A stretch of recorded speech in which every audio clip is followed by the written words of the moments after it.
السلام علیکم ورحمۃ اللہ وبرکاتہ۔ اللہ رب العزت حالات کو دو وجہ سے لاتے ہیں۔ حضرت دامت برکاتہم نے بہت قیمتی باتیں ارشاد فرمائی ہیں۔ آپ تمام حضرات پوری بات کو دھیان و توجہ کے ساتھ میں سنیں اور ان تمام باتوں پر عمل کرتے ہوئے نقل و حرکت کے ذریعے سے پوری امت تک پہنچائیں۔ اعوذ باللہ من شرور انفسنا ومن سیئات اعمالنا من يهده الله فلا مضل له ومن يضلله فلا هادي له ونشهد أن لا إله إلا الله وحده لا شريك له ونشهد أن سيدنا ونبينا ومولانا محمدا عبده ورسوله صلى الله تعالى عليه وعلى آله وصحبه وبارك وسلم تسليما كثيرا كثيرا أما بعد فأعوذ بالله من الشيطان الرجيم بسم الله الرحمن الرحيم ظهر الفساد في البر والبحر بما كسبت أيدي الناس وقال عليه الصلاة والسلام مثل المؤمن والإيمان كمثل فرس في آخيته يحول ثم يرجع إلى آخيته أو كما قال عليه الصلاة والسلام۔ میرے دوستو بزرگوں عزیزو، اللہ تعالیٰ کی طرف سے حالات دو وجہ سے لائے جاتے ہیں، اس لیے کہ اللہ تعالیٰ حکیم ہیں، ان کا کوئی بھی فعل، کوئی بھی عمل، کوئی فیصلہ حکمت سے خالی نہیں۔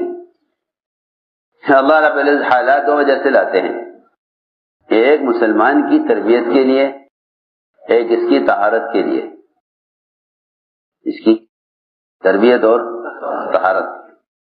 صحابہ کرام حالات کو نعمت سمجھتے تھے، ہم حالات کو مصیبت سمجھتے ہیں اور صحابہ حالات کو نعمت سمجھتے تھے۔ ابو الدرداء رضی اللہ عنہ فرمایا کرتے تھے کہ تین چیزیں مجھے محبوب ہیں لیکن لوگوں کو وہ ناگوار ہیں: موت، بیماری اور فاقہ۔ یہ تین چیزیں مجھے محبوب ہیں اور لوگ ان کو برا سمجھتے ہیں، حالانکہ یہ چیزیں مجھے محبوب ہیں۔ کیوں؟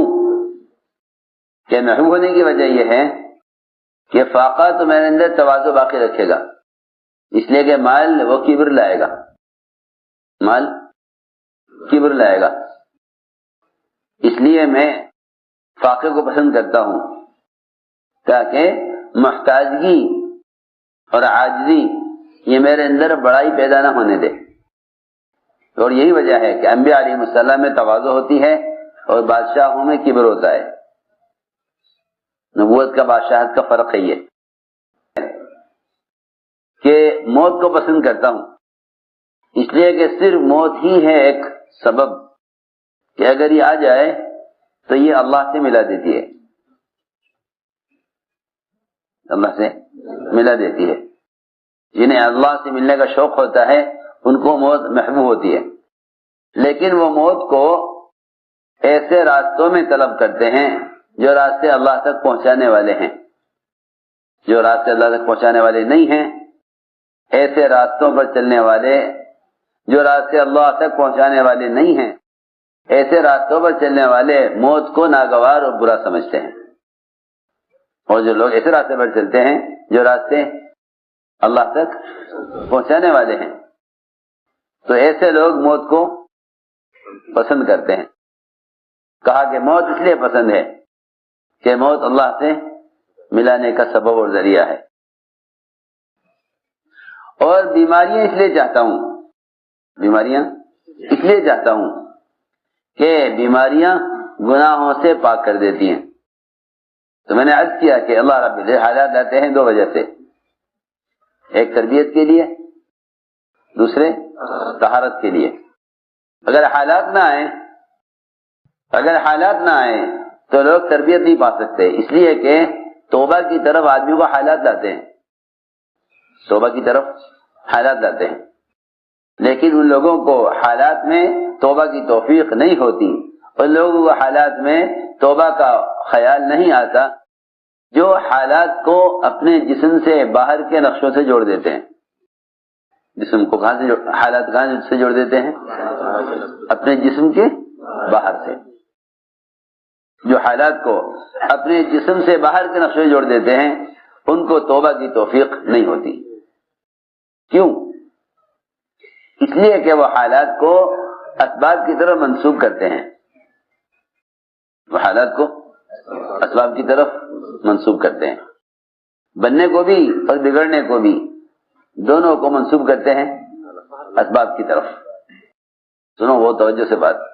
جتنے بھی اسباب ہیں چاہے وہ حکام کی لائن کے ہوں، مال کی لائن کے ہوں، تجارت کی لائن کے ہوں، زراعت کی لائن کے ہوں، سیاست کی لائن کے ہوں، جس لائن کے بھی اسباب ہیں، جو شخص اپنے حالات کو اسباب سے جوڑے گا وہ کبھی توبہ پر نہیں آئے گا. جو برے حالات کو اسباب سے جوڑے گا وہ توبہ پر نہیں آئے گا. اور جو اچھے حالات کو اسباب سے جوڑے گا، اچھے حالات کو اسباب سے جوڑے گا کہ وہ کبھی شکر پر نہیں آئے گا. وہ کبھی شکر پر نہیں آئے گا. جی ہاں، کیونکہ جب مسلمانوں کو غیروں سے مدد ملنے لگے گی تو یہ کہیں گے کہ ہماری مدد انہوں نے کی ہے. اور جب مسلمانوں پر تنگی حالات اور مختلف قسم کے قوانین ان پر لاگو ہوں گے تو یہ کہیں گے کہ یہ حالات ان کی طرف سے آ رہے ہیں. جی ہاں، سنو غور سے. یا تو یہ شکر کریں گے غیروں کا ان کی طرف سے سہولت کے آنے پر، یا یہ شکایت کریں گے غیروں کی ان کی طرف سے حالات کے آنے پر. حالانکہ سچی بات یہ ہے کہ جس طرح ایک انسان یہ سمجھتا ہے کہ میں حالات کے بننے بگڑنے کا میرے جانور سے کوئی تعلق نہیں، اس طرح خدا کی قسم حالات کے بننے بگڑنے کا حکام سے بھی کوئی تعلق نہیں. سیدھی بات ہے بالکل. آپ کی دکان نہ چلے، کارخانہ نہ چلے، کیا آپ کہہ سکتے ہیں کہ اگر میں بکری بدل دوں اپنی تو میری دکان چل جائے گی؟ لوگ کہیں گے نہیں، تمہاری بکری سے کیا تعلق تمہاری دکان کے چلنے نہ چلنے کا؟ تمہاری بھینس سے کیا تعلق تمہارے کارخانے کے چلنے نہ چلنے کا؟ وہ بیچارہ ایک بے زبان جانور ہے، ایک بے زبان جانور ہے، اللہ کی مخلوق تمہارے نفع کے لیے اللہ نے پیدا کی ہے. کوئی اس بات کو ماننے کو تیار نہ ہوگا کہ تمہاری دکان چل جائے گی تم بکری بدل دو، اور تمہاری کارخانہ چل جائے گا تم بھینس بدل دو. ارے میرے کارخانے کے چلنے نہ چلنے کا جانور سے کیا تعلق؟ میں اسی طرح عرض کرنا چاہتا ہوں کہ مسلمان کے حالات کے بننے بگڑنے کا انعام سے کوئی تعلق نہیں. جس طرح انعام سے تعلق نہیں، حکام سے بھی کوئی تعلق نہیں. کیونکہ جو لوگ اپنے حالات کے بننے بگڑنے کو باہر کی شکل میں دیکھتے ہیں وہ ان کو حالات اللہ کی طرف نہیں لاتے، توبہ کی طرف نہیں لاتے، اور ان کو اچھے حالات شکر کی طرف نہیں لاتے. اچھے حالات شکر کی طرف نہیں لاتے. میں نے احتجاج کیا کہ سب سے پہلی بات یہ ہے کہ دنیا کے تمام فساد کا تعلق مومن کے عمل سے ہے. دنیا کے فساد کا تعلق مومن کے عمل سے ہے. بس مومن میں اور غیر مومن میں فرق یہ ہے، مومن اور غیر مومن میں فرق یہ ہے کہ مومن حالات سے عبرت لے گا، حالات سے عبرت لے گا، حالات سے عبرت لے گا. اگر نابینا کو کوئی آدمی مار کر گزر جائے تو یہ پوچھے گا لوگوں سے کس نے مارا، پوچھے گا کس نے مارا.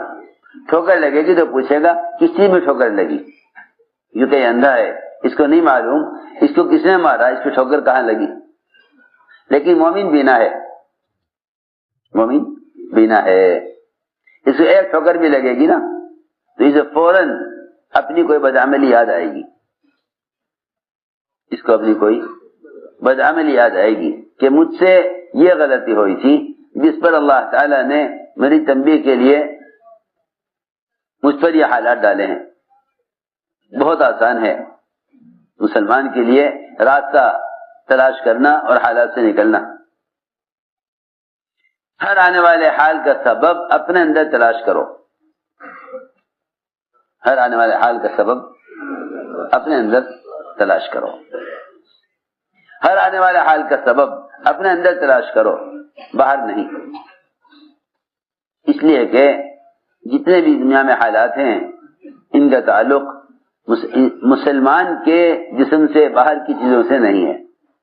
مسلمان اصل کائنات ہے، مسلمان اصل کائنات ہے۔ ہر آنے والے حال کا سبب اپنے جسم میں تلاش کرو، ہر آنے والے حال کا سبب جسم میں تلاش کرو۔ یہ مومن کی پہچان ہے، یہ مومن کی پہچان ہے کہ وہ کبھی اس بات پر راضی نہیں ہوگا کہ مجھ پر آنے والے حالات کا تعلق فلاں شخص سے یا فلاں قوم سے یا فلاں حکومت سے یا فلاں کمائی کے نقشے سے میرا حالات کا تعلق ہے، اس کا حالات کے بننے بگڑنے کا باہر کے نقشے سے کوئی تعلق نہیں ہے۔ اس لیے صحابہ کرام وہ عبرت لیا کرتے تھے، اور عبرت اس لیے لیا کرتے تھے کہ عبرت لینا صرف مومن کا کام ہے، عبرت لینا صرف مومن کا کام ہے۔ اللہ نے جہاں بھی عبرت لینے کا حکم فرمایا قرآن میں، وہاں مومن کے لیے سمجھدار، عقل والا، اولو الالباب کہہ کر مخاطب کیا ہے ایمان والوں کو۔ فاعتبروا یا اولی الابصار، عبرت لو جن کے پاس دل کی آنکھیں ہیں۔ فاعتبروا یا اولی الالباب، عبرت لیں وہ لوگ جن کو اللہ نے حالات سے سبق لینے کی سمجھ دی ہے، حالات سے سبق لینے کی سمجھ دی ہے۔ قرآن میں اللہ نے جہاں عبرت کا حکم دیا وہاں ایمان والوں کو کہیں آنکھ والا کہا، کہیں عقل والا کہا۔ لیکن جانور کے بارے میں فرمایا کہ اللہ کو نہ ماننے والا وہ جانور کی طرح ہے کہ اس کو باندھ دیا جائے، کھول دیا جائے، اسے نہیں معلوم کیوں باندھا گیا تھا، کیوں کھول دیا گیا۔ فیما عقل وفیما ارسل، فیما عقل وفیما ارسل، دو حدیثیں ہیں، دونوں حدیثوں میں یہ واضح کیا ہے کہ مومن حالات میں کیا کرے گا اور کافر حالات میں کیا کرے گا۔ اس زمانے کا مسلمان حالات کی درستی کے لیے، حالات کو درست کرنے کے لیے غیروں کی طرح شکلوں کی طرف دوڑ رہا ہے، غیروں کی طرح شکلوں کی طرف دوڑ رہا ہے۔ اس زمانے میں مسلمان حالات کی درستگی کے لیے غیروں کی طرح شکلوں کی طرف دوڑ رہا ہے۔ وہ جس طرف سے حال آتا ہوا دیکھتا ہے اس طرف دوڑتا ہے حال کو درست کرنے کے لیے۔ حال سے حال کو بدلنا فرعون کا مزاج تھا، حال کو اعمال سے بدلنا موسیٰ علیہ السلام اور بنی اسرائیل کا معمول تھا۔ حال کو اعمال سے بدلنا بنی اسرائیل موسیٰ علیہ السلام کا راستہ تھا، حال کو حال سے بدلنا فرعون کا راستہ تھا۔ جو بھی حال آتا تھا فرعون اپنی طاقت سے اس حال کا مقابلہ کرتا تھا۔ دو حدیثیں ملتی ہیں جس میں مومن کو حالات میں مومن اور کافر کا فرق بتلایا ہے۔ ایک روایت تو یہ ہے جو میں نے پڑھی کہ مومن کی مثال اس گھوڑے کی طرح ہے جو اپنے کھوٹے سے بندھا ہوا ہے اور پاؤں میں رسی بندھی ہوئی ہے اور چراگاہ میں اس کو چھوڑ دیا گیا ہے۔ حدیث میں آتا ہے الدنیا حلوۃ خضرہ، کہ دنیا سرسبز اور بڑی میٹھی ہے۔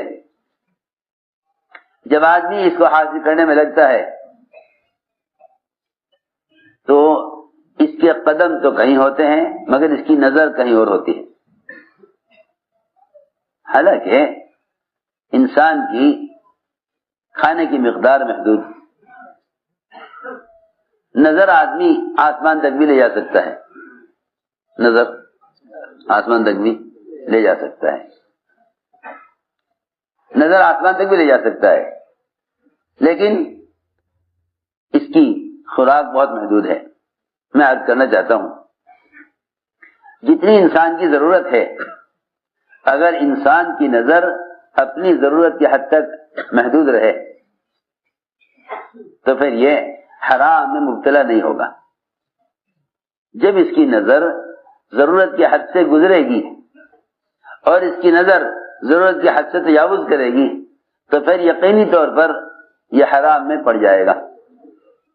میں عرض کرتا ہوں، حدیث میں بڑی اچھی مثال دی ہے، بڑی اچھی مثال دی حدیث میں کہ مومن اللہ کی اطاعت میں اس گھوڑے کی طرح ہے جو رسی سے بندھا ہوا ہو، اس کی نظر بہت آگے جاتی ہے، اس کی نظر بہت آگے جاتی ہے، وہاں نظر چلی گئی اس کی جہاں چراگاہ دوسروں کی شروع ہو گئی ہے، جہاں چراگاہ دوسروں کی شروع ہو گئی، اس نے طے کر لیا مجھے وہاں پہنچنا ہے، حالانکہ وہ چراگاہ اس کی نہیں ہے۔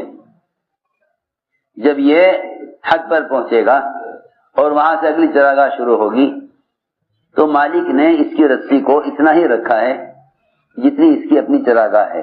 سنو غور سے، یہ حدیث میں مثال دے کر فرمایا کہ اللہ تعالیٰ نے حرام کی، حلال کی، جائز ناجائز کی، سنت اور بدعت کی جتنی حدود قائم کی ہیں، مسلمان کی ضروریات کو اس حد میں رکھا ہے۔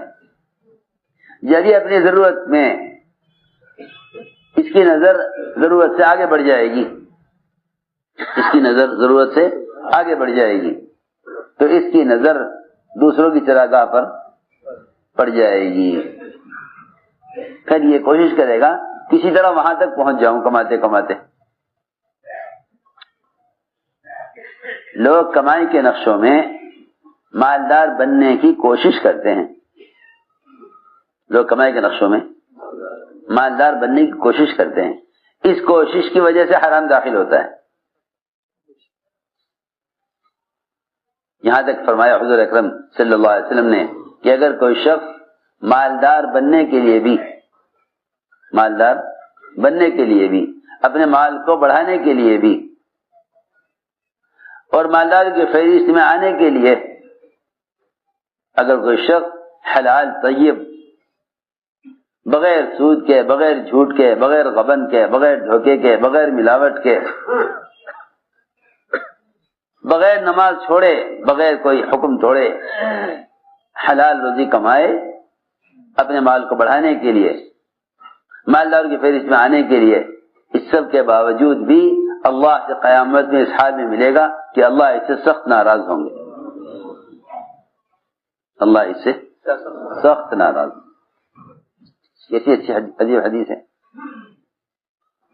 اللہ اس سے سخت ناراض ہوں گے۔ حلال کما رہا ہے بغیر کسی غبن کے، بغیر کسی سود کے، بغیر کسی جھوٹ کے، بغیر کسی ملاوٹ کے، نمازیں بھی پوری پابندی سے پڑھ رہا ہے اور حلال کما رہا ہے، اس کے باوجود بھی اللہ تعالی سے اس حال میں ملے گا کہ اللہ اس سے سخت ناراض ہوں گے، اللہ اس سے سخت ناراض ہوں گے۔ کیوں؟ اس لیے کہ کمانے کا جو ارادہ ہے وہ ضرورت سے زیادہ ہے۔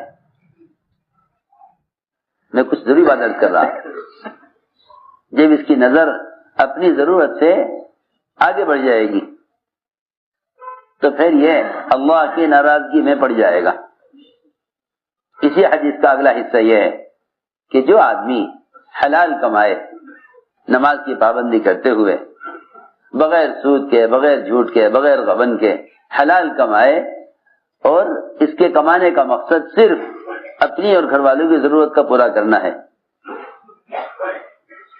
کمانے کا مقصد صرف اپنے گھر والوں کی ضرورت کا پورا کرنا ہے، تو یہ اللہ سے اس حال میں ملے گا کہ اس کا چہرہ چاند کی طرح چمک رہا ہوگا، حالانکہ دونوں کما رہے، دونوں کما رہے، دونوں حلال کما رہے، دونوں حلال کما رہے، مگر ایک کی نیت کمانے میں مالدار بننے کی ہے، ایک کی نیت کمانے میں مالدار بننے کی ہے، دوسرے کی نیت کمانے میں ضرورت کا پورا کرنا ہے۔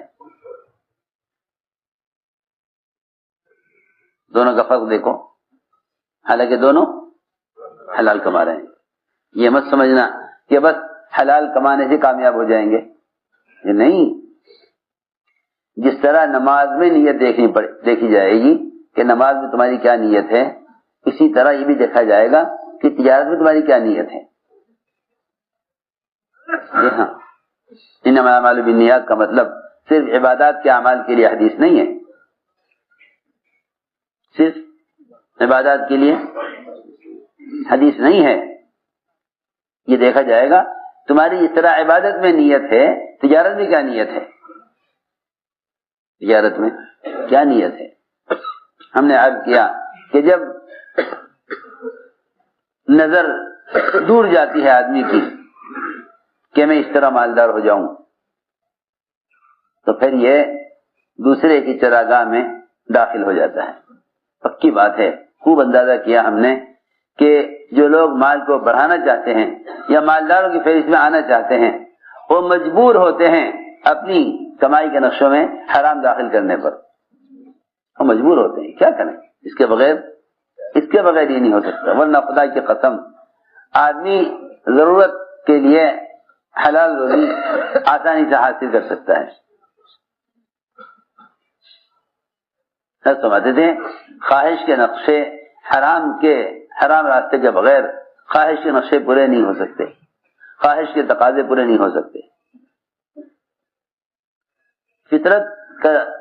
فطرت ضرورت ہے، جہاں تک ضرورت ہے وہاں تک حلال روزی کافی ہو جاتی ہے۔ میں نے عرض کیا کہ یہ گھوڑا جس سے مثال دی ہے مومن کی، یہ اس کی نظر دور جاتی ہے کہ مجھے کھاتے کھاتے وہاں سے کھانا ہے، حالانکہ وہ اس کی حدود سے باہر ہے، یہ چل دیتا ہے۔ جہاں رسی پوری ہوتی ہے وہاں جھٹکا لگتا ہے۔ ہر گھوڑے کا مزاج ہے کہ وہ جھٹکا لگتے ہی اپنے کھوٹے پر واپس آ جاتا ہے، یہ گھوڑے کا مزاج ہے، جھٹکا لگے گا کھوٹے پر واپس آ جائے گا۔ مومن وہ ہے کہ جب ہم اس کی تجارت میں، اس کی زراعت میں، اس کے سرمایہ داری کے نقشوں میں، اس کی کمائی کی شکلوں میں، قانون کی شکل میں، حکام کی طرف سے یا کسی بھی ذریعے سے کوئی حال لاتے ہیں تو یہ جھٹکا اس لیے ہوتا ہے کہ تم حکم کی طرف واپس آ جاؤ،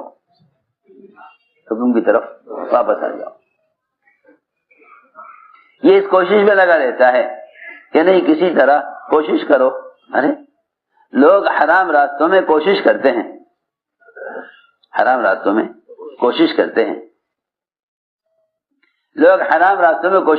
ہیں، اللہ رب العزت حالات اور دشواریاں اور غیروں کے ذریعے سے قوانین لا کر مسلمان کو غلط راستے سے بچانا چاہتے ہیں۔ کتنی صحیح حدیث ہے، فرمایا کہ اللہ تعالی مومن کو مال سے اس طرح بچانا چاہتے ہیں جس طرح تم میں سے کوئی شخص اپنے بیمار کو پانی سے بچاتا ہے۔ یہاں تو آج کل خیال لوگوں کا یہ ہے کہ جن سے اللہ تعالی محبت کرتے ہیں ان کو اللہ دنیا میں خوب نوازتے ہیں۔ یہ بڑا دھوکہ ہے لوگوں کو۔ لوگ دیکھتے ہیں ان کے حالات خراب ہیں، اللہ ان سے ناراض ہیں، ان کے حالات اچھے، اللہ ان سے راضی ہیں، حالانکہ حالات کے اچھا برا ہونے سے اللہ کی رضا اور ناراضگی کا کوئی تعلق نہیں۔ صحابہ کا فقر و فاقہ اور اللہ کے ساتھ رضا، اور اللہ کے دشمنوں کے مال و اسباب اور اللہ کی ان سے ناراضگی۔ تو ہم نے عرض کیا کہ یہ دو حدیثیں ایسی ہیں کہ اس سے مومن اور کافر کا فرق معلوم ہوتا ہے۔ ایک روایت تو یہ ہے جس میں اللہ تعالی مومن کے کاروبار میں، اس کی زراعت اور اس کی سرمایہ داری میں ناکامیاں لا کر، جھٹکے لا کر اس کو راستے کی طرف لانا چاہتے ہیں۔ دوسری بات یہ ہے کہ جب اس سے کوئی گناہ ہوگا تو گناہ عضو سے ہوگا، گناہ اس کے کسی عضو سے ہوگا، یا آنکھ سے یا پیر سے یا ہاتھ سے یا شرمگاہ سے۔ جب اس کے گناہ کا تعلق صرف انسان کے اعضاء سے ہے،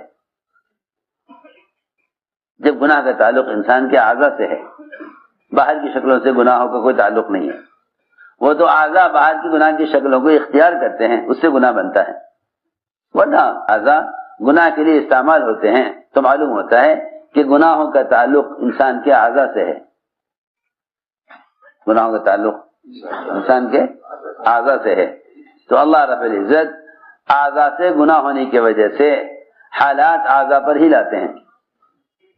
گناہ ہوگا آنکھ سے، گناہ ہوگا آنکھ سے، اللہ تعالی کسی اور عضو میں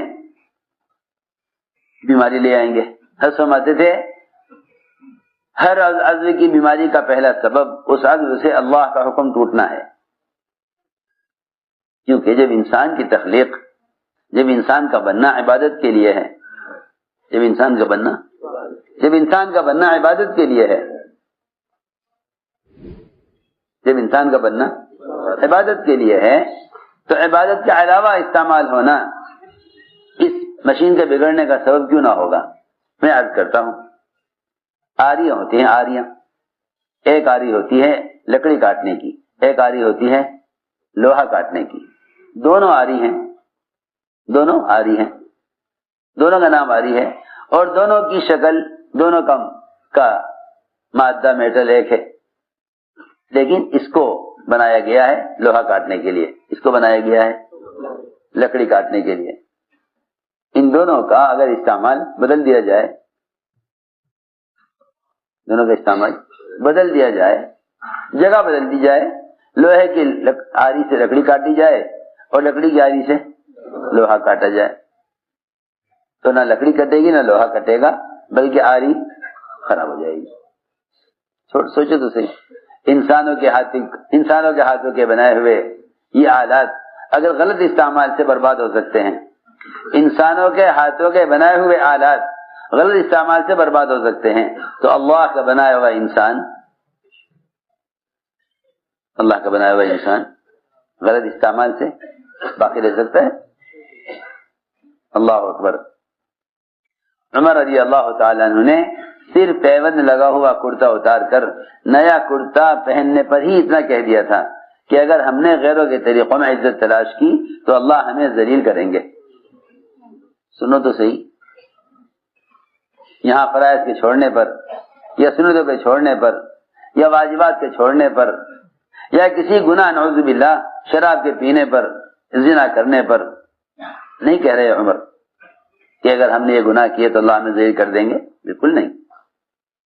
حضرت عمر رضی اللہ تعالی عنہ یہ فرما رہے کہ اگر اس وقت میں پیوند والا کرتا یہ سوچ کر اتار دوں، پیوند کا کرتا یہ سوچ کر اتار دوں کہ بھئی وہاں کے لوگ پیوند والا کرتا دیکھ کر ذرا مجھے اچھا نہیں سمجھیں گے اور مجھے نیا کرتے میں ان کی نظر میں زیادہ اچھا لگوں گا، اس پر حضرت عمر نے یہ فرمایا تھا کہ اس کا مطلب یہ ہوا کہ ہم غیروں کی نظر میں خلاف سنت چل کر اچھا بننا چاہتے ہیں. یہ تھا اس کا خلاصہ، ہم غیروں کی نظر میں خلاف سنت چل کر اچھا بننا چاہتے ہیں. اس زمانے کے مسلمان غیروں کے سامنے ذلیل اس لیے ہو رہے کہ مسلمان غیروں کے طریقوں میں عزت تلاش کر رہا. وہاں تو صرف کرتے کے بدلنے پر ہی حضرت عمر نے یہ کہہ دیا کہ اگر میں اس وقت پیوند کا کرتا یہ سوچ کر اتار دوں، پیوند والا کرتا یہ سوچ کر اتار دوں کہ میں اس کرتے میں زیادہ اچھا لگوں گا، اس کا مطلب یہ ہوا کہ پھر وہ جو سنت ہے پیوند والا کرتا پہننا جو سنت ہے، مجھے اس کرتے سے نفرت اور اس کرتے سے محبت ہو گئی. اور جب تمہیں سنت سے نفرت اور خلاف سنت چیزوں سے محبت ہونے لگے تو سمجھ لو کہ اللہ تعالی نے تمہیں ذلت میں ڈال دیا. یہ بات حضرت عمر رضی اللہ تعالی نے اس وقت کہی جب ملک شام میں داخل ہوتے ہوئے عبد الرحمن بن عوف رضی اللہ تعالی عنہ نے کرتا بدلنے کی رائے دی. کرتا بدل دیجیے، آپ کے کرتے پر اتنے پیوند ہیں، وہاں کے لوگ ذرا اچھی نظر سے نہیں دیکھیں گے کہ لو بھئی یہ ان کے امیر المومنین ہیں، اتنے کرتے پر پیوند لگے ہوئے ہیں. حضرت عمر نے پہلے تو یہ فرمایا کہ عبد الرحمن تیرے علاوہ اگر کوئی نیا آدمی یہ بات کہتا تو میں سوچتا کہ بیچارہ اسلام میں بھی نیا ہے، کفر کے مزاج سے متاثر ہے، لیکن تیرے جیسے پرانا آدمی یہ کہے کہ کرتا بدل دو، تو میں نے عرض کیا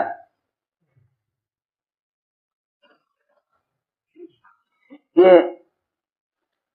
انسان کے بدن کے اعضاء سے جو گناہ ہوتے ہیں، سب سے پہلے اللہ تعالی ان اعضاء پر ہی بیماریاں لاتے ہیں، اس لیے کہ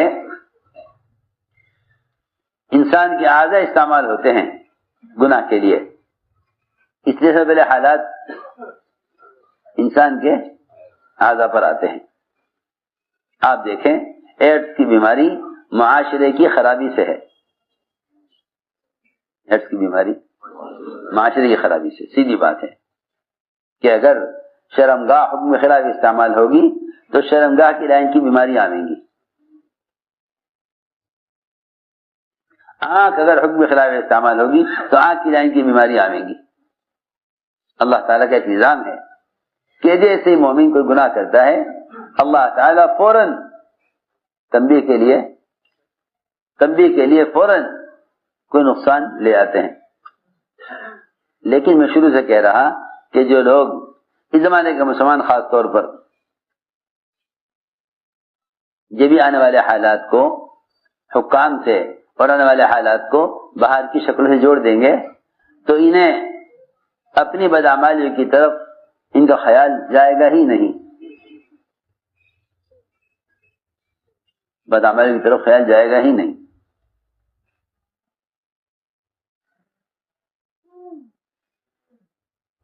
ایک صحابی کی نظر پڑی ایک عورت پر، اس نے فوراً کہا اسلام آ گیا، اسلام آ گیا۔ میں اس طرح مت دیکھو، اسلام آ گیا، اسلام آ گیا کا مطلب یہ تھا اس عورت کا کہ پردے کا حکم آ گیا ہے۔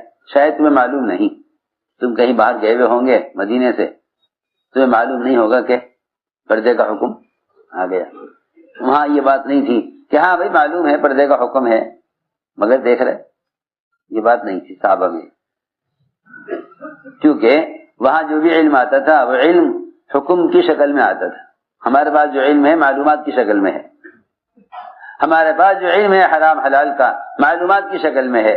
صحابہ پر جو حکم آتا تھا وہ حکم کی شکل میں علم آتا تھا، وہ علم حکم کو علم کہتے تھے، ہم معلومات کو علم کہتے ہیں کہ ہاں معلوم ہے کہ نہیں، علم معلومات کے لیے نہیں ہے بلکہ علم تو حکم ہے۔ علم کیا ہے؟ حکم ہے، جی ہاں علم حکم ہے، علم حکم ہے، معلومات کے لیے نہیں ہے، علم بطور حکم کے ہے۔ اس عورت نے یہ نہیں کہا کہ پردہ آ گیا، اس عورت نے کہا اس مرد دیکھنے والے سے کہ اسلام آ گیا، حالانکہ اسلام تو پردہ کا حکم آنے سے پہلے بھی تھا۔ وہ اللہ تعالیٰ کے ہر حکم کو اسلام کہتے تھے، وہ اللہ کے ہر حکم کو، ہاں دیکھو وہ اللہ کے ہر حکم کو اسلام کہتے تھے۔ کیوں؟ اس لیے کہ اسلام سراسر اطاعت کا نام ہے۔ اس زمانے میں تو لوگ یہ سمجھتے ہیں کہ مسلمان کوئی قوم ہے اور اسلام کوئی کلچر ہے کہ آدمی اس طرح چاہے زندگی گزارے، حالانکہ اسلام اپنے آپ کو 100% اللہ کے احکام کے تابع کرنا اسلام ہے۔ اذ قال ربہ اسلم، یہ نہیں کہا کہ مسلمان ہو جاؤ، بلکہ یہ کہا کہ اپنے آپ کو 100% اللہ کے حوالے کر دو۔ قال اسلمت لرب العالمین، ابراہیم علیہ السلام نے کہا میں نے اپنے آپ کو 100% اللہ کے حوالے کر دیا۔ اس امت کا نام مسلمان اللہ نے رکھا ہے، یہ ابراہیم علیہ السلام نے رکھا ہے، دونوں قول ہیں۔ هو سماکم المسلمین، هو سماکم المسلمین، کہ تمہیں 100% اطاعت کرنے والا تمہارا نام تجویز کیا گیا ہے، یا اللہ نے نام رکھا ہے یا ابراہیم علیہ السلام نے نام رکھا ہے، کیونکہ جو ابراہیم علیہ السلام خود اپنے آپ کو 100% حکم کے حوالے کرنے والے تھے، انہوں نے ہی تمہارا نام دی، جیسے وہ خود تھے اطاعت کرنے والے، ایسا ہی انہوں نے اپنی امت کا نام مسلمان رکھا ہے۔ میں نے عرض کیا کہ 100% حکم کے حوالے اپنے آپ کو کرنا اسلام ہے۔ چنانچہ اس عورت نے کہا صحابی سے کہ اسلام آ گیا، ادھر اس پر نظر پڑی، ادھر دیوار سے سر ٹکرا گیا، اتنی سی بات۔ لوگ کہتے ہیں اے میاں وہ تو اتفاق سے سر پھوٹ گیا۔ میں کیا بتاؤں، اس زمانے میں جتنے مسلمان پر حالات ہیں وہ ان حالات کو اتفاق سے کہہ کر گزر جاتے ہیں۔ کس اتفاق سے؟ یہ تو اتفاق سے ہوا ہے۔ اتفاق سے کہنا ہی دہریت ہے، اتفاق سے کہنا ہی دہریت ہے، کوئی چیز اتفاق سے نہیں ہوتی۔ یہ تو ہونا نہیں تھا، اتفاق سے ہو گیا، اتفاق سے کہنا ہی دہریت ہے، اتفاق سے کہنا ہی دہریت ہے۔ یہ کہنا کہ یہ تو خود بخود ہو گیا، خود بخود کوئی چیز، کسی چیز کا خود بخود ہو جانا، کسی چیز کا خود بخود ہو جانا اللہ تعالی کی قدرت کا انکار کرنا ہے۔ یہ نہیں کہو اللہ کے امر سے ہوا، اللہ کے امر سے ہوا۔ جب تم ہر چیز کو اللہ سے منسوب کرو گے نا تو فوراً سمجھ میں آ جائے گا کہ پھر اللہ نے ایسا کیوں کیا۔ اس پر نظر آئے گی اپنے اعمال کی طرف کہ اللہ نے ایسا کیوں کیا۔ لیکن جو لوگ اپنے اچھے برے حالات کو اللہ کی طرف منسوب ہی نہیں کریں گے، ان میں دو خرابیاں پیدا ہو جائیں گی۔ ایک تو اچھے حالات میں وہ اسباب کا اور اسباب والوں کا شکریہ ادا کریں گے، اسباب کا اور اسباب والوں کا شکریہ ادا کریں گے۔ میں آپ سے سچی بات کہہ رہا، مسلمان زمین کے تشکر پر آ جائے گا، مسلمان زمین کے تشکر، بہت توجہ سے بات سننا، مسلمان زمین کے تشکر پر آ جائے گا کہ بھئی زمین کا شکریہ ادا کرو کہ زمین غلہ دے رہی ہے۔ مسلمان سے کہا جائے گا کہ بھئی آؤ تم بھی ہمارے ساتھ مل کر، تم بھی ہمارے ساتھ مل کر زمین کا شکر ادا کرو کہ زمین غلہ دے رہی ہے، ہمیں پال رہی ہے۔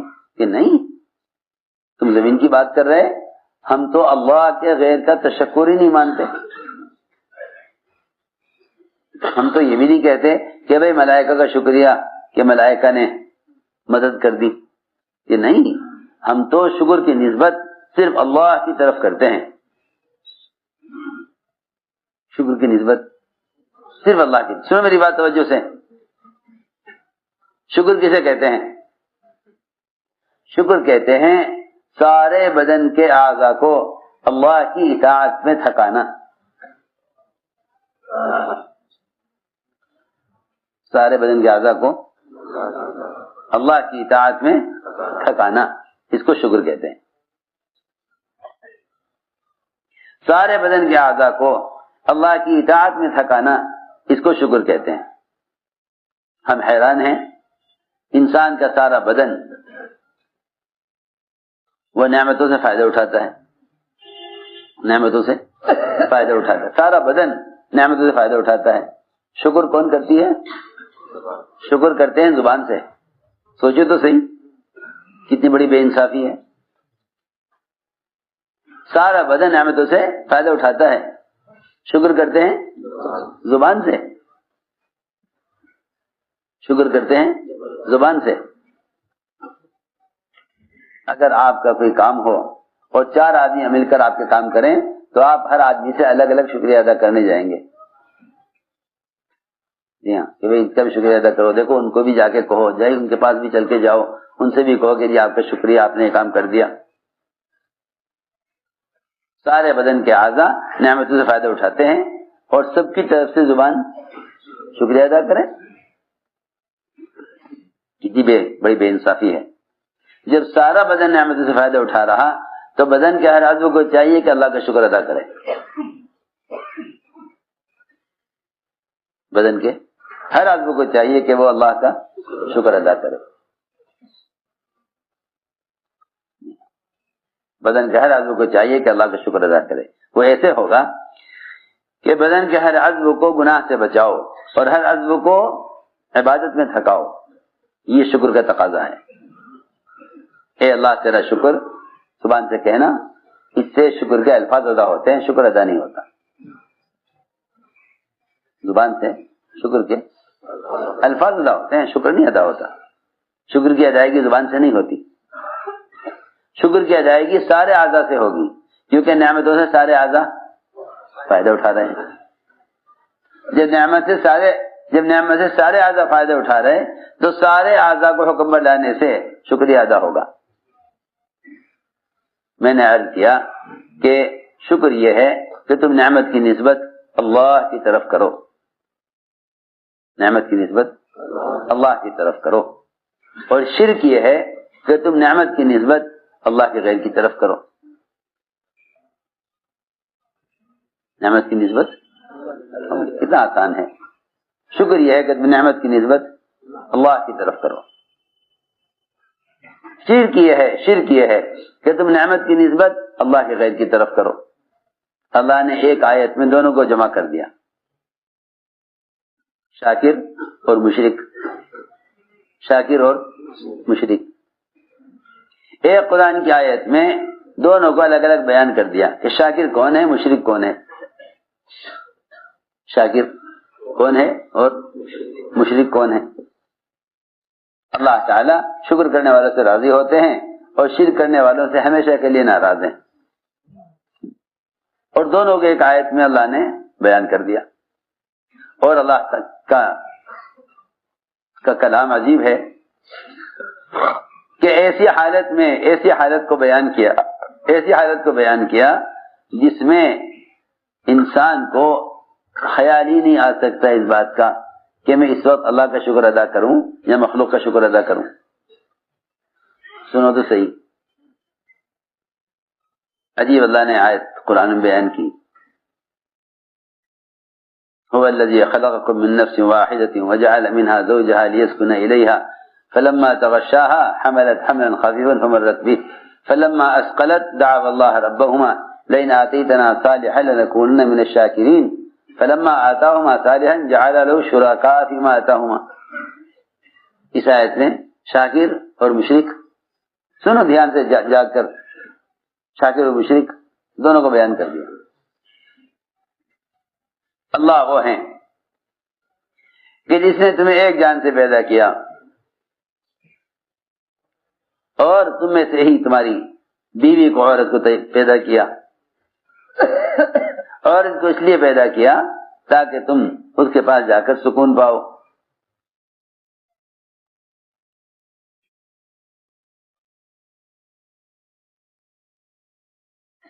فلما تغشاها، جب یہ عورت سے ملتا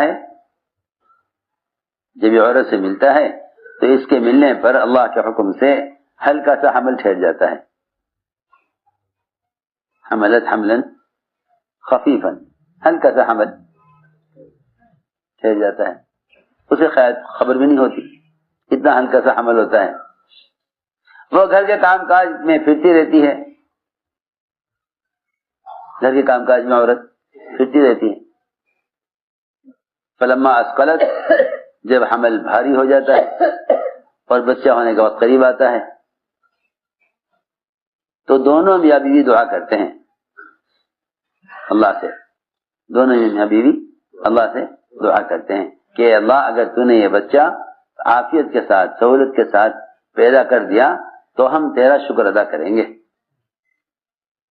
تیرا شکر ادا کریں گے. اے اللہ اگر یہ بچہ عافیت سے ہو گیا تو ہم کہیں گے تو نے ہی کیا ہے، تیرا شکر ادا کریں گے. فلما آتاہما صالحا، اور جب ہم انہیں بچہ اپنی قدرت سے اس تنگ راستے سے نکال دیتے ہیں تو یہ ہمارے کیے ہوئے میں ہمارے غیر کو شریک کرتے ہیں. جی ہاں، آپ دیکھو بیوی تڑپ رہی ہو اور بچہ کا رخ پلٹ گیا ہو اور ڈاکٹر سارے پریشان ہوں اور ایک ڈاکٹر آوے وہ کوئی ایسی ترکیب لڑاوے کہ بچہ سہولت سے ہو جائے، یہ پہلے 2 رکعت نماز نہیں پڑھنے کا، پہلے ڈاکٹر سے جا کے ملے گا۔ اگر آپ نہ ہوتے تو یہ کام نہیں ہو سکتا تھا۔ دیکھ لو جس شکل سے بھی تمہیں سہولت یا جس شکل سے بھی تمہارے سامنے کوئی مصیبت آئے گی، تم سب سے پہلے اس شکل کی طرف جاؤ۔ یہ زمانے مسلمان جتنی ذلت میں پڑا ہوا ہے، خدا کی قسم صرف وجہ یہ ہے کہ حالات میں بجائے حکم کی طرف آنے کے، کیونکہ جو بھی اچھے برے حالات کو اللہ کے غیر کی طرف منسوب کرے گا وہ اللہ کے غیر کے تابع ہو کر چلے گا۔ صحابہ کے اقوال میں ملتا ہے کہ جو دنیا کا طالب ہو جاتا ہے وہ دنیا والوں کا غلام ہو جاتا ہے۔ جو دنیا کا طالب ہوتا ہے دنیا والوں کا غلام، جو دنیا کا طالب ہوتا ہے دنیا والوں کا غلام ہو جاتا ہے کہ بھئی ان کے ہاتھ میں اسباب ہیں، ان کے ہاتھ میں مال ہے، انہی کے ہاتھ میں مسئلے کا حل ہے، سو بیچارے ان کے غلام ہو جائیں گے۔ ہم نے عرض کیا کہ شکر اور شرک میں کیا فرق ہے، شکر اور شرک میں کیا فرق ہے۔ اللہ اکبر، اس آیت میں صاف بتا دیا کہ شاکر وہ ہے جو نسبت اللہ کی طرف کرے، اے اللہ تو نے ہی دیا ہے، اے اللہ۔ اسی لیے شکر پر نعمت کے بڑھانے کا وعدہ ہے۔ اللہ تعالی دیکھتے ہیں کہ جب میرے بندے نے کہ نسبت اللہ کے غیر کی طرف کرے تو پھر نعمت اسے چھن جاوے گی، نعمت اس سے چھین لی جاوے گی۔ میں نے عرض کیا کہ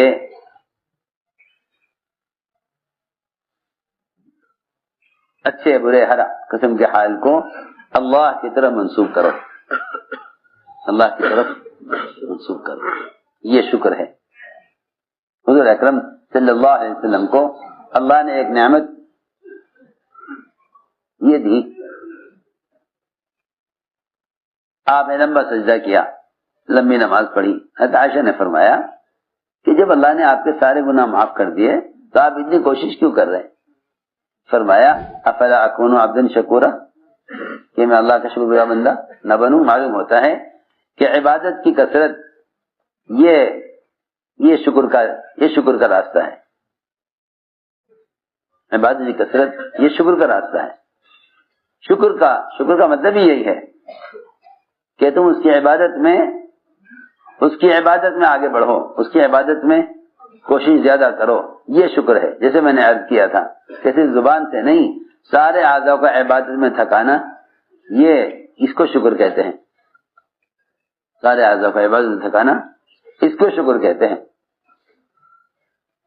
تو میرے دوستو عزیزو، اگر نعمت کی نسبت اللہ کی طرف نہیں کرو گے تو پھر میں عرض کر چکا کہ پھر ان سے کہا جائے گا کہ بھئی آؤ تم بھی ہمارے ساتھ مل کر زمین کا شکریہ ادا کرو، کہ زمین غلہ دے رہی ہے۔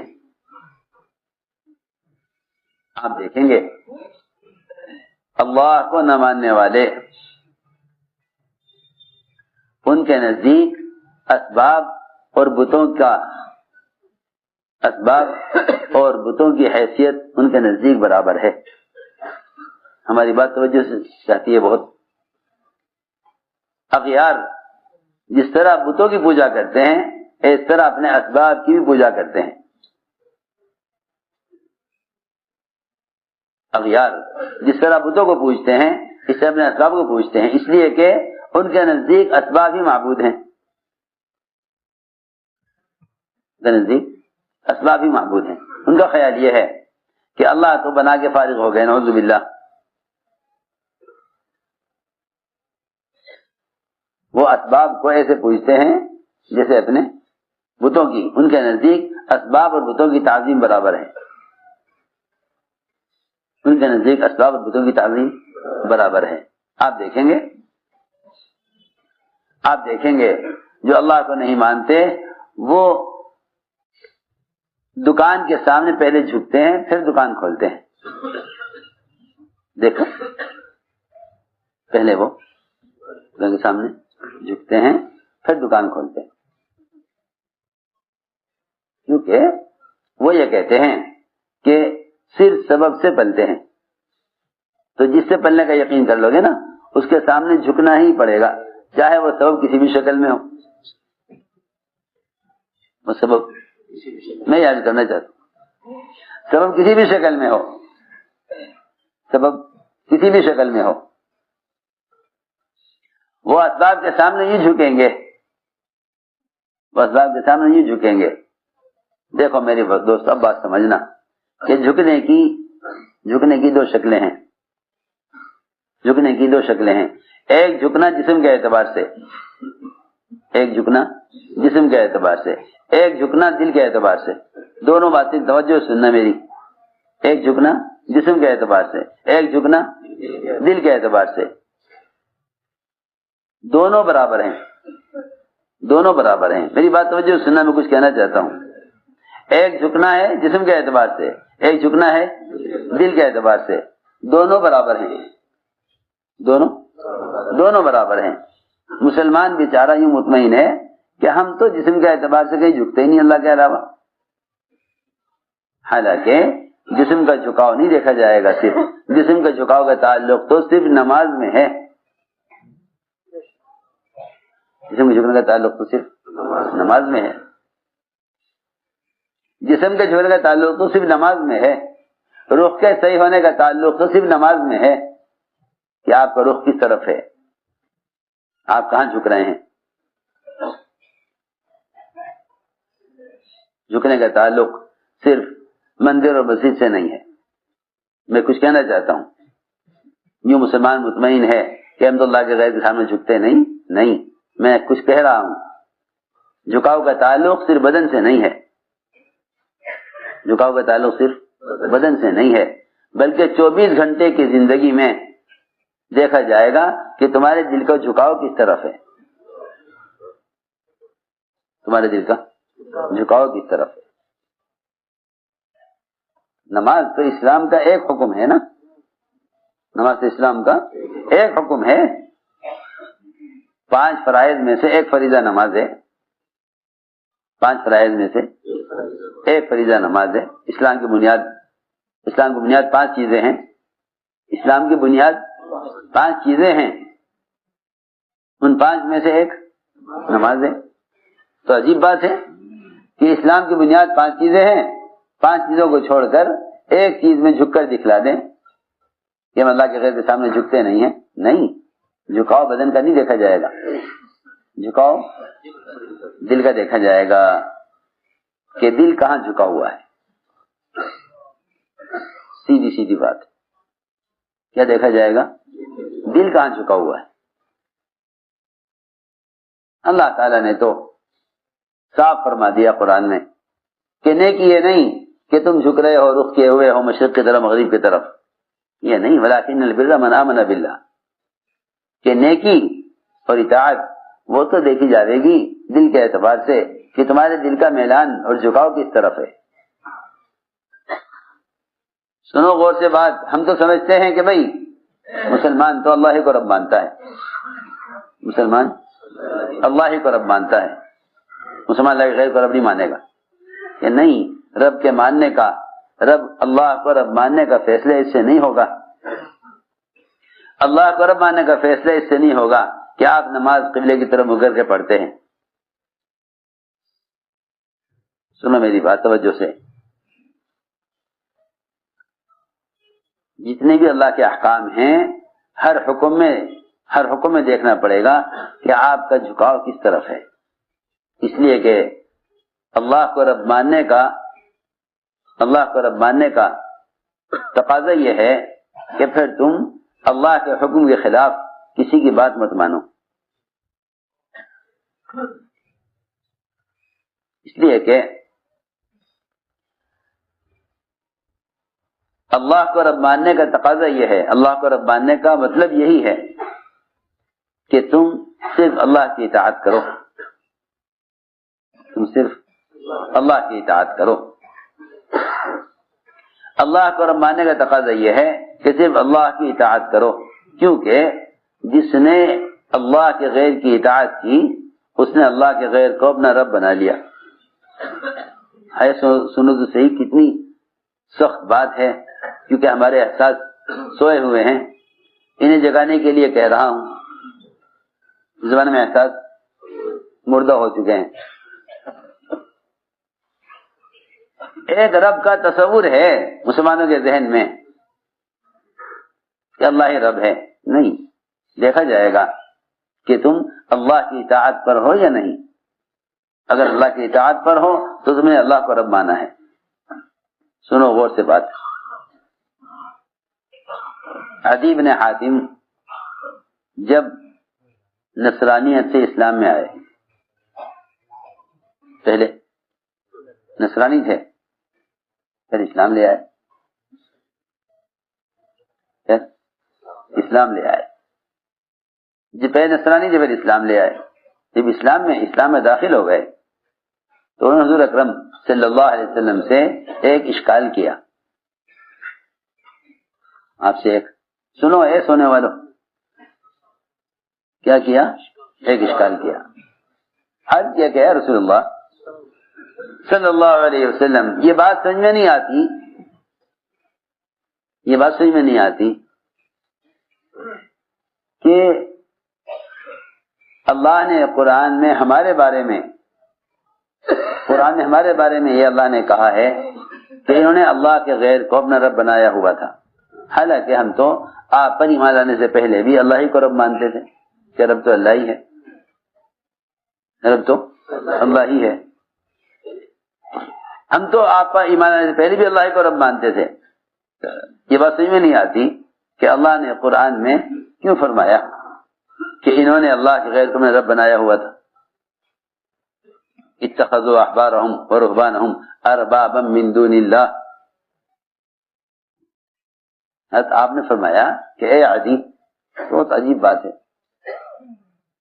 فرمایا اے عدی یہ بتلاؤ، جب تمہارے بڑے اور تمہارے احبار رہبان، تمہارے پوپ اور پادری اور تمہارے علماء حرام چیز کو حلال کرتے تھے، حلال چیز کو حرام کرتے تھے، تم جانتے تھے کہ یہ غلط کر رہے ہیں، کیا تم ان کی بات مانتے تھے؟ نہیں مانتے تھے؟ عرض کیا کہ ہاں یا رسول اللہ، ہم ان کی بات مانا کرتے تھے کہ جو تم کہو ٹھیک ہے، حلال کو حرام، حرام کو حلال وہ کیا کرتے تھے اور تم ان کی بات مانا کرتے تھے۔ عرض کیا کہ جی ہاں یہ بات تو تھی۔ آپ نے فرمایا پھر تو تم نے انہیں اللہ کے سوا اپنا رب بنایا ہوا تھا۔ یہ آپ نے فرمایا عدی بن حاتم سے۔ اے عدی بتلاؤ، تمہارے علماء مشائخ، تمہارے پوپ اور پادری جو تم سے کہتے تھے تم مانتے تھے ان کی بات کہ ٹھیک ہے جو یہ کہیں، کہ جس نے اللہ کے حکم کے خلاف اللہ کے غیر کی بات مانی اس نے اللہ کے غیر کو اپنا رب بنا لیا۔ یہ تھوڑا ہی کیا مسلمان ایک دل میں تصور باندھ لے کہ ہاں جی اللہ رب ہے؟ نہیں، تو دیکھا جائے گا کہ تم نے اللہ کو رب مانا ہے تو اللہ تعالی کے اللہ کی اطاعت پر ہو یا اللہ کے غیر کی اطاعت پر ہو اللہ کے خلاف، تو یہ دیکھا جائے گا۔ اس لیے کہ عبادت کا تعلق صرف نماز پڑھنے سے نہیں ہے، عبادت تو پورے دن بھر چلنے کا نام ہے، عبادت پورے دن بھر چلنے کا نام عبادت پورے دن بھر چلنے کا نام ہے۔ امام غزالی نے تو سنتوں کو بھی، یعنی تمام ضروریات کو سنت کے مطابق پورا کرنے کو بھی عبادت میں شمار کیا ہے۔ تمام ضروریات کو سنت کے مطابق پورا کرنے میں، ساری ضروریات کو سنت کے مطابق پورا کرنے کو عبادت میں شمار کیا ہے۔ اور فرماتے ہیں کہ 10 چیزیں ہیں، اگر مسلمان ان 10 میں اپنے آپ کو پابند بنا کر چلے حکم کا، تب کہا جائے گا کہ یہ عبادت کر رہا ہے۔ ورنہ اس زمانے میں تو مسلمانوں کا خیال یہ ہے کہ نماز پڑھنا عبادت ہے، نماز پڑھنا عبادت ہے، مال کمانا تجارت ہے، شادی کرنا خواہش ہے، مکان بنانا شوق ہے۔ آج کل تو مسلمان ہی سوچتا ہے، حالانکہ تمام ضروریات کو سنت پر لانا اور تمام عبادات کو حکم پر لانا، عبادت کا لفظ مسلمان کی تمام ضروریات اور تمام فطری تقاضے سب کو عبادت نے گھیرا ہوا ہے۔ مسلمان کے تمام فطری تقاضے عبادت ہیں۔ ایک صحابی نے تو حیرت سے کہا جب آپ نے فرمایا کہ تو اپنی بیوی سے جب صحبت کرے گا تو اس سے بھی تجھ کو اجر ملے گا۔ صحابہ حیران ہو گئے سن کر، یا رسول اللہ، ایک آدمی اپنی بیوی سے خواہش پوری کرے اس پر اس کو اجر ملے گا؟ ہم تو یوں سمجھے تھے کہ بھائی نماز، روزہ، ذکر، تلاوت، تہجد کی لمبی لمبی نمازیں، لمبے لمبے سجدے، جتنے عبادت کے احکام ہیں، بس یہ اس پر اجر ملے گا۔ اور یہ سب خواہش کی چیزیں ہیں۔ آدمی خواہشات پر چلے تو کیا اجر تو اصل اعمال پر ہے۔ صحابہ کو اس بات سے تعجب ہوا کہ ایک آدمی بیوی صحبت کرے اور اس کو اجر ملے۔ آپ نے فرمایا کیوں؟ اگر یہ اپنی شرمگاہ کو حرام میں استعمال کرتا تو گناہ ملتا نہ ملتا؟ اپنی شرمگاہ کو حرام میں استعمال کرتا، اللہ اکبر، اگر شرمگاہ کو قدرت ہوتے ہوئے، اگر اپنی شرمگاہ کو پوری قدرت ہوتے ہوئے حرام سے بچا لے تو اسی پر اللہ تعالیٰ چٹان کو ہٹا دیتے ہیں۔ دیکھو تو صحیح، جب حرام سے بچنے میں کی یہ قوت ہے تو پھر حلال طریقے پر اجر کیوں نہیں ہوگا؟ جب حرام سے بچنے کی یہ قوت ہے تو حلال طریقے پر اجر کیوں نہ ملے گا؟ ہم نے عرض کیا کہ عبادت نے مسلمان کے سارے اعمال، ساری عبادات، ساری ضروریات کو گھیرا ہوا ہے۔ امام غزالی فرماتے ہیں کہ صرف نماز عبادت نہیں بلکہ امام غزالی رحمۃ اللہ علیہ 10 چیزوں کو عبادت فرماتے ہیں، 10 چیزوں کو عبادت فرماتے ہیں: نماز، روزہ، حج، زکوٰۃ، ذکر، تلاوت، دعوت اللہ کی محنت اور تجارت، اور پڑوسیوں کے حقوق اور سنتوں کا اہتمام۔ یہ 10 چیزیں امام غزالی کے یہاں عبادت ہیں، اور یہ 10 کی 10 مل کر اس طرح عبادت ہیں کہ جیسے نماز پڑھنے والا اگر ایک سجدہ چھوڑ دے تو نماز ناقص ہو جاتی ہے، نماز ناقص ہو جائے گی۔ یہ نہیں کہا جائے گا کہ ہاں بھائی اتنے اعمال تو کر ہی رہا ہے، اگر ایک سجدہ چھوٹ گیا تو کیا بات۔ سنو ذرا غور سے، قیام بھی کیا ہے، قومہ بھی کیا ہے، اور قاعدہ بھی کیا ہے، رکوع بھی کیا ہے، سجدہ بھی کیا ہے، مگر ایک کیا ہے، ایک چھوڑ دیا تو کیا بات ہے۔ سنو غور سے بات، اگر ایک سجدے کے چھوڑنے سے نماز اس طرح ناقص ہو جائے گی، اور اس ناقص نماز سے ناقص اور ناقص نتائج مرتب ہوں گے، اس کے نتائج بھی ناقص ہوں گے۔ میں کیا بتاؤں، جب حالات آتے ہیں نا لوگوں پر تو لوگ اپنے اعمال کو دیکھتے ہیں، اجی ہم تو نماز بھی پڑھتے ہیں پھر بھی ایسا ہو رہا ہے۔ عجیب بات ہے، کمائی میں حکم توڑتے ہیں، نماز برکت دیکھتے ہیں۔ کمائی میں حکم توڑتے ہیں، نماز میں برکت دیکھتے ہیں۔ کمائی میں حکم توڑتے ہیں، نماز میں برکت دیکھتے ہیں، پھر یہ شکایت کرتے ہیں کہ جی نماز بھی پڑھتے ہیں ہم تو، پھر بھی دکان پہ ناجائز قبضہ کر لیا کسی نے، دکان پہ جھوٹا مقدمہ ڈال دیا۔ اجی میں تو نماز پڑھ کے نکل رہا تھا مسجد سے، میری تو کوئی غلطی تھی نہیں۔ اس زمانے کے سارے بے عقل ہیں وہ جو سمجھتے ہیں کہ مسلمان مظلوم ہے،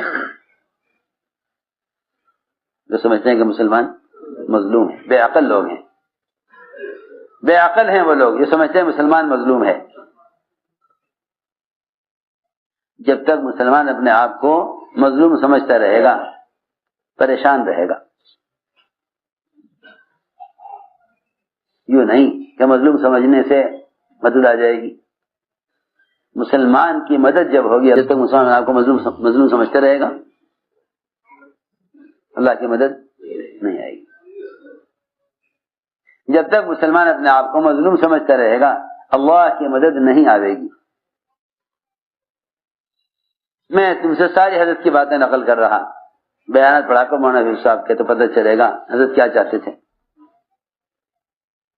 جب تک مسلمان اپنے آپ کو مظلوم سمجھتا رہے گا اللہ کی مدد نہیں آئے گی. جس دن اپنے آپ کو ظالم سمجھ لے گا اسی دن مدد آ جائے گی. اسی دن جس دن اپنے آپ کو ظالم سمجھ لے. کیا بات ہے؟ بات یہ ہے پہلے مسلمان حکم توڑتا ہے, خواہش کے نقشوں میں پڑتا ہے, پھر اللہ تعالیٰ اغیار کو ان کے خواہش کے نقشوں کو توڑنے کے لیے استعمال کرتے ہیں. پھر یہ کہتا ہے دیکھو ہم مظلوم ہیں, ہمارا نقشہ توڑ دیا انہوں نے. سمجھ میں آ رہی بات؟ سمجھ میں آ رہی بات؟ میں تمہیں آسان کر کے بتاتا ہوں مثال. ایک آدمی نے خوب لوگوں کے حق مارے, خوب لوگوں کے حقوق مارے, حق مار مار کے پیسہ جمع کیا. جب سارے حق والوں نے اپنے حق کا مطالبہ کیا تو حکومت نے اس کے مال کو سیل کر کے جن جن کے حقوق تھے ان کو دے دی, ان کو دلوا دیے. جن کے حقوق تھے ان کو دلوا دی. یہ وہاں پہنچ گیا جہاں تھا. ابھی بھی کہتا ہے کہ دیکھو جی مجھ پر ظلم ہوا ہے. کہ نہیں, تو مظلوم نہیں ہے, تو ظالم ہے, کیونکہ تو نے یہ سارا مال لوگوں سے ناحق چھینا تھا. اللہ نے کسی کو ذریعہ بنا کر تیرے مال کو, جس کو تو اپنا مال سمجھتا تھا, وہ جس کا مال تھا اللہ نے اس کے پاس پہنچا دیا. اب اگر یہ کہ ہاں واقعی میں نے ظلم کیا, اللہ اکبر, کامل ترین نماز ابو بکر صدیق کی نماز ہے. لیکن فرمایا حضور اکرم صلی اللہ علیہ وسلم نے کہ ابو بکر جب تم نماز سے بالکل فارغ ہونے لگو تو سلام پھیرنے سے پہلے یوں کہنا ظلمت نفسی ظلما کثیر. یہاں تو مسلمان نماز چھوڑ کر بھی ظالم نہیں, وہاں ابو بکر کامل نماز پڑھ کے بھی کہہ رہے میں ظالم ہوں. سوچو ذرا غور کرو میں کیا کہہ رہا. یہاں تو مسلمان نماز چھوڑ کر بھی ظالم نہیں, اپنے آپ کو کیا کہے گا؟ مظلوم ہی کہے گا. کیا مظلوم کہ جی کیا کریں, ہمارا ملک, ہماری جگہ, ہم سے کہہ رہے تم یہاں کے نہیں. اللہ اکبر. اللہ تعالی نے ساری دنیا کی زمین کو اس امت کے لیے سجدگاہ بنایا. سوچو میں کیا کہہ رہا. پچھلی امتیں ان کے لیے لازم تھا کہ وہ اپنے معبد میں عبادت کریں. یہ اس امت کی خاصیت ہے, یہ اس امت کی خاصیت ہے کہ اللہ نے اس امت کے لیے ساری دنیا کی مسجد کو, ساری دنیا کی زمین کو سجدگاہ بنا دیا. جعلت لي الارض مسجدا وطهورا, یہ اس امت کی خاصیت ہے. بیت اللہ سے بلبلہ اٹھایا, بیت اللہ سے پانی کا بلبلہ اٹھایا. پہلے پانی ہی پانی تھا, خشکی کہیں نہیں تھی. جس جگہ بیت اللہ ہے, بیت اللہ کے بالکل وسط سے, درمیان سے پانی کا بلبلہ اٹھایا, اس سے ساری دنیا میں زمین کو پھیلایا. معلوم ہوتا ہے کہ جب زمین کا وجود میں آنا بیت اللہ کے وقت سے ہے, اور بیت اللہ ساری دنیا کے سجدہ کرنے والوں کا کی سجدے کے جو ہے سجدے کا رخ ہے. معلوم ہوتا ہے کہ ساری دنیا عبادت کے لیے, ساری زمین عبادت کے لیے ہے. سوچو تو صحیح. اللہ اکبر. معلوم ہوتا ہے کہ مسلمان کی سجدگاہ پوری دنیا کی زمین ہے. تو یہ مسلمان نے سجدہ ہی چھوڑ دیا, یہ مسلمان نے سجدہ ہی چھوڑ دیا, تو جو زمین سجدگاہ بنائی گئی تھی اس امت کے لیے, وہ زمین ان کے پاس کہاں رہے گی پھر؟ جی سیدھی بات ہے. عبرت لیتے نہیں حالات سے. ابھی تک سب کے ذہن میں یہ ہے حکام بدلیں گے حالات بدلیں گے،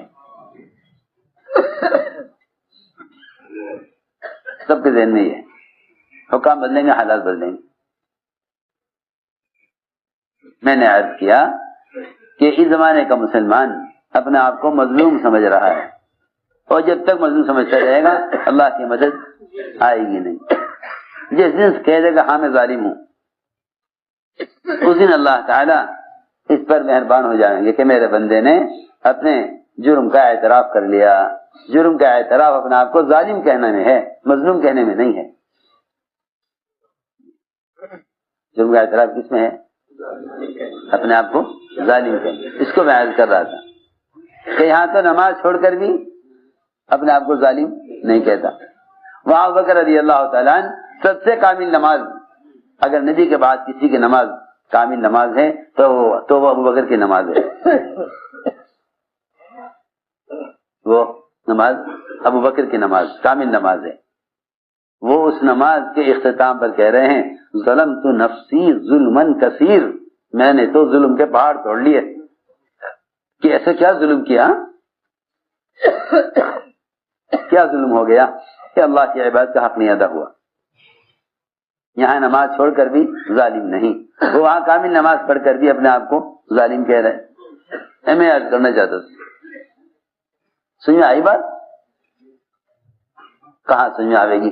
آدھی بات کاٹیں گے، آدھی بات لیں گے اور جا کے پوچھیں گے باہر لوگوں سے کہ بھائی یوں کہا ہے، ہاں یہ کھیل بن گیا ہے، بجائے اس کی پوری بات کو سمجھ کر کسی نتیجے پر پہنچو۔ یہ مزاج بن گیا۔ میں اس سے یاد کر رہا کہ آدمی عمل کرتے کرتے پکڑا جاتا ہے۔ حضرت مثال دے کر فرماتے تھے نماز پڑھ کر نکل رہا تھا مسجد سے، پکڑ کے لے گئے،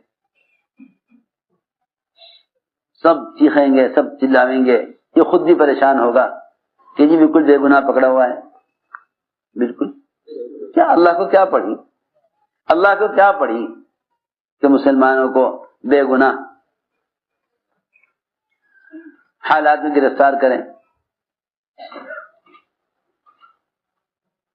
ما یفعل اللہ بعذابکم ان شکرتم وآمنتم۔ مولوی صاحب یہ آیت بہت پڑھتے تھے، بار بار پڑھتے تھے کہ اللہ کریں گے کیا تمہیں عذاب دے کے، اگر تم دو چیزوں پر آ جاؤ، شکر پر آ جاؤ اور ایمان لے آؤ، تو اطاعت پر آ جاؤ، شکر پر آ جاؤ، تو اللہ تمہیں عذاب کیوں دیں گے؟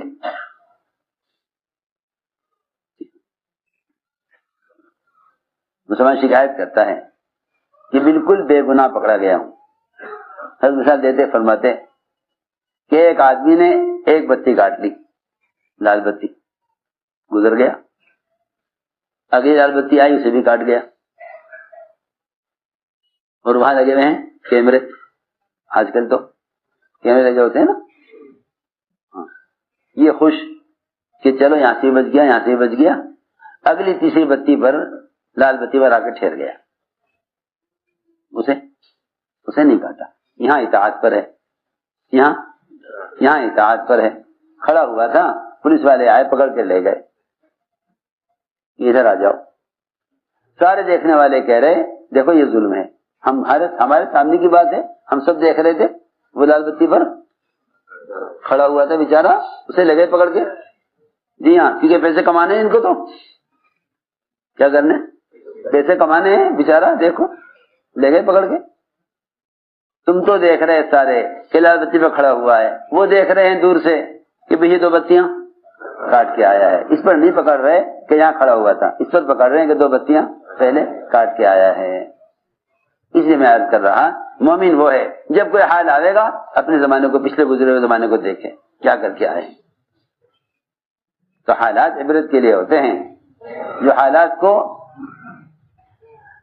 اسباب سے جوڑ دیتے ہیں وہ عبرت نہیں لیتے، وہ کہتے ہیں ہم مظلوم ہیں۔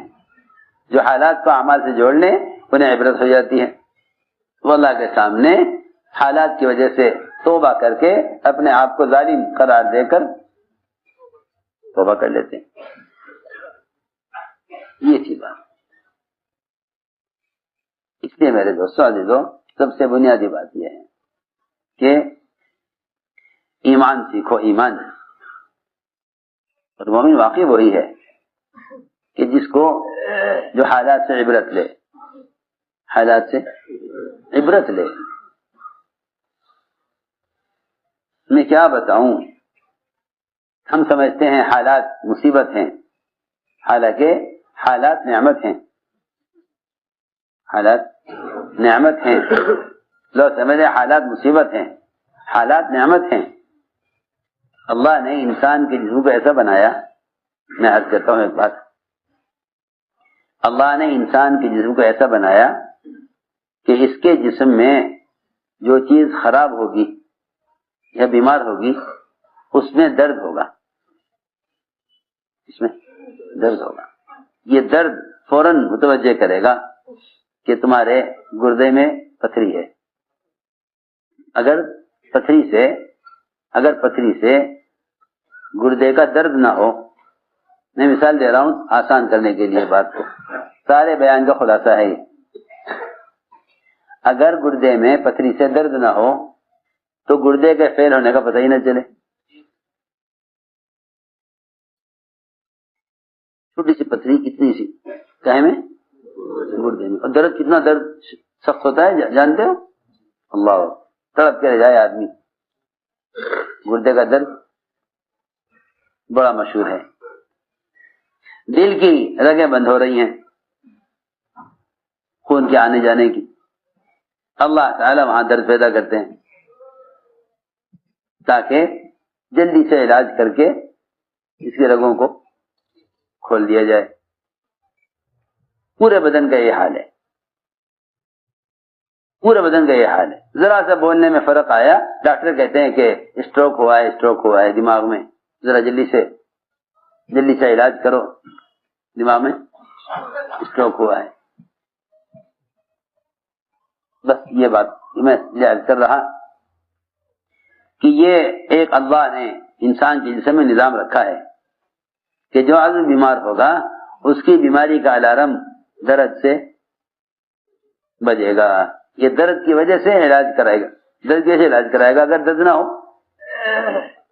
پتہ ہی نہیں چلے گا کیا ہو رہا اندر. بس اسی طرح زمین آسمان کے درمیان جتنے بھی حالات ہیں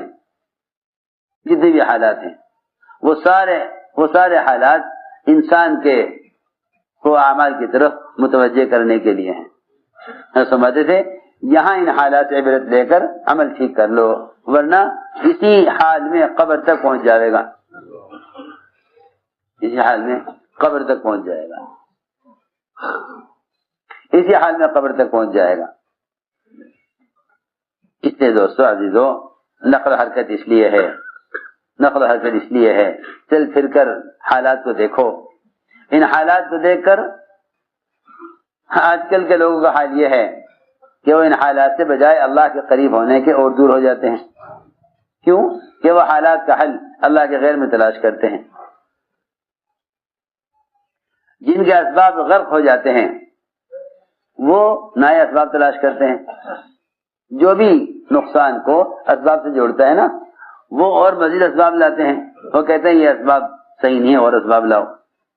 پھر اللہ ناکامی لاتے ہیں، پھر کہتے ہیں اور اسباب لاؤ.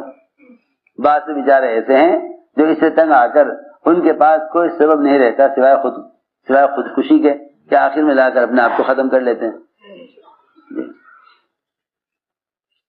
کیونکہ انہیں جب اسباب میں کسی طرح حل نظر نہ آئے گا تو واپس پلٹنے کی تو گنجائش نہیں، آگے کوئی راستہ نہیں، وہ اپنے آپ کو ختم کر لیتے ہیں. خودکشی لوگ کرتے ہی جب ہیں جب وہ اسباب کی دنیا میں انتہا کو پہنچ جاتے ہیں. انہیں کوئی راستہ نظر نہیں آتا سوائے اس کے کہ دنیا سے نکلیں.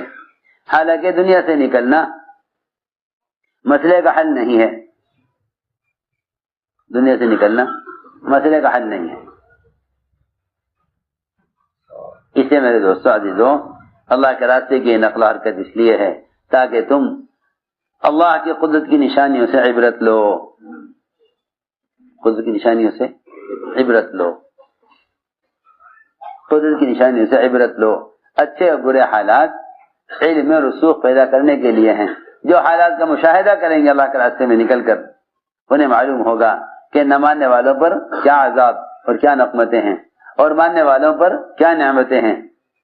اس سے تمہارا یقین اور کامیابی کا یقین دین کے ساتھ اور بڑھے گا. اس سے میرے دوستوں عزیزوں، اپنے دین کو لے کر حرکت میں آؤ. امت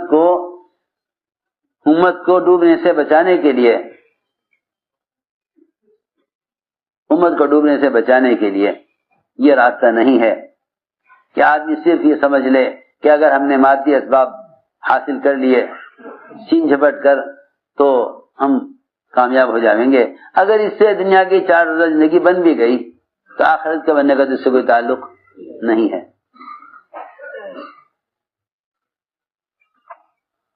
آخرت کے بننے کا اس سے کوئی تعلق نہیں ہے. اس لیے ہمیں چاہیے کہ اس نقل و حرکت کے ذریعے اپنے ماحول کو بدلیں. اس وقت ضرورت ہے اس کی کہ امت کو اللہ کے فرائض کی طرف لاؤ. اس وقت ضرورت ہے اس کی. کیوں؟ اس لیے کہ جب دل دکھے ہوئے ہوتے ہیں اور امت حالات میں ہوتی ہے تو ہر ایک چاہتا ہے کہ کوئی نجات کا راستہ ملے، کوئی نجات کا راستہ ملے. جب حالات آتے ہیں تو دل نرم ہوتے ہیں. اس موقع پر اعمال کی طرف لانا آسان ہوتا ہے. جی ہاں، لوگ پوچھتے ہیں بھائی کیا کریں ان حالات میں؟ یہ حالات میں عمل کی طرف لانا آسان ہوتا ہے. خواہش کے نقشے سے نکالنا عمل کی طرف مشکل ہوتا ہے، لیکن حالات اور مصائب کے زمانے میں اعمال کی طرف لانا آسان ہوتا ہے کہ قلوب نرم ہو جاتے ہیں. قلوب نرم ہو جاتے ہیں، قلوب نرم ہوتے ہیں. تو میں نے عرض کیا کہ یہ موقع ہے اس کا، لوگوں کو دعوت دے کر اعمال کی طرف لاؤ. کیونکہ اللہ رب العزت یہ دیکھتے ہیں کہ جو دوسروں کو عمل کی طرف لا رہے ہیں، اللہ تعالیٰ ان کی قربانیوں کو عام امت کے حالات سے نکلنے کا سبب بنا دیتے ہیں. یہ ہے بات.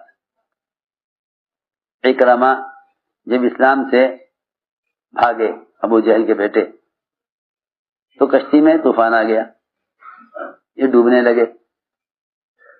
یہ کیا کریں؟ کوئی بچاؤ کا راستہ؟ کہ ہاں ایک ہی راستہ ہے بچاؤ کا، اخلاص کا کلمہ کہہ لو بچ جاؤ گے. کہ وہ کیا ہوتا ہے؟ پوچھا حضرت اکرمہ نے کشتی کے ملاح سے کہ یہ کیا ہوتا ہے؟ اس نے کہا کہ کلمہ لا الہ الا اللہ کہو بچ جاؤ گے. یہی ایک راستہ ہے نجات کا. اکرمہ نے کہا کہ میں اس سے بچ کر تو بھاگ رہا ہوں، اس سے بچ کر تو بھاگ رہا ہوں. اگر مجھے کلمہ پڑھنا ہوتا تو میں یمن کیوں بھاگتا؟ کشتی والے نے کہا نہیں، اگر نجات چاہتے ہو تو یہ راستہ ہے. وہاں ڈوبنے سے بچے، یہاں آ کر اللہ نے اسلام کی ہدایت دی، اسلام میں داخل ہو گئے. اس لیے عرض کر رہا ہوں کہ مولانا صاحب کا معمول تھا کہ جب مسلمانوں پر کسی بھی طرح کے حالات آتے تو حضرت جماعتوں کی نقل و حرکت کو بڑھا دیا کرتے تھے.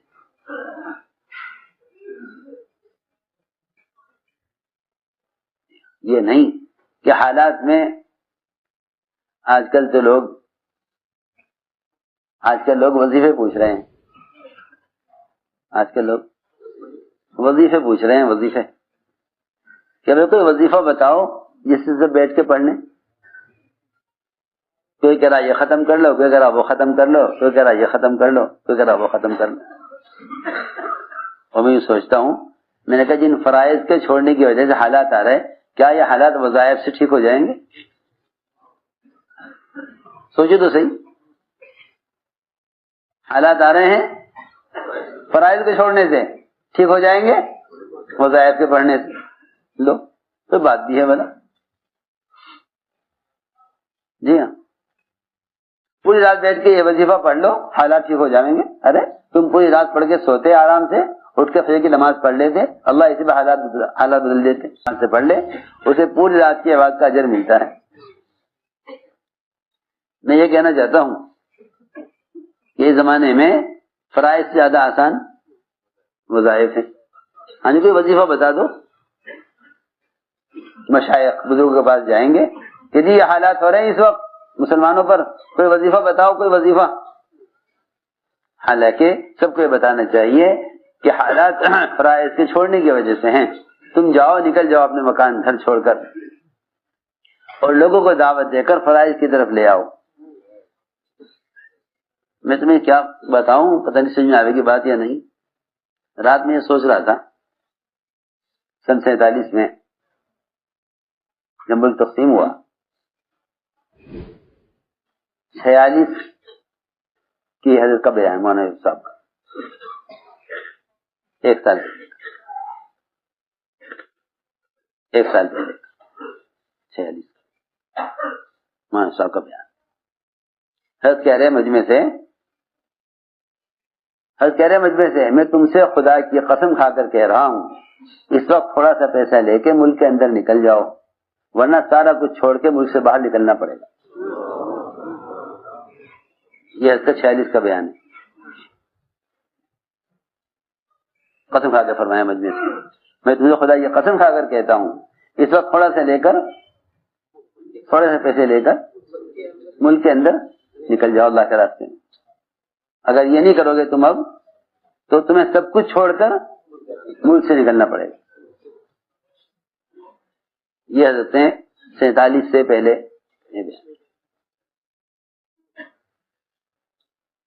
ایک آدمی نے گستاخی کی، کھڑا ہوا مجمع میں کہ کون نکال دے گا ہمیں. پورا خاندان سارا مال اسباب جو ہے، دکان مکان زمین سب کچھ چھوڑ کر ایسے حالات میں نکلے، کچھ کسی بھی چیز کا بھی معاوضہ نہیں ملا. بڑی بڑی حویلیاں، بڑی بڑی زمینیں، گاؤں کے گاؤں چھوڑ کر چلو. مولانا صاحب نے فرمایا تھا اس وقت تھوڑا سا مال لے کے ملک کے اندر چلے گا، لوگوں کو نماز پر اور کلمے پر آمادہ کر لو. یہ نہیں کرو گے تو سب کچھ چھوڑ کر کہاں سے نکلنا پڑے گا؟ ملک سے باہر. میں یہ بات حضرت کی یاد آ رہی تھی کل سے.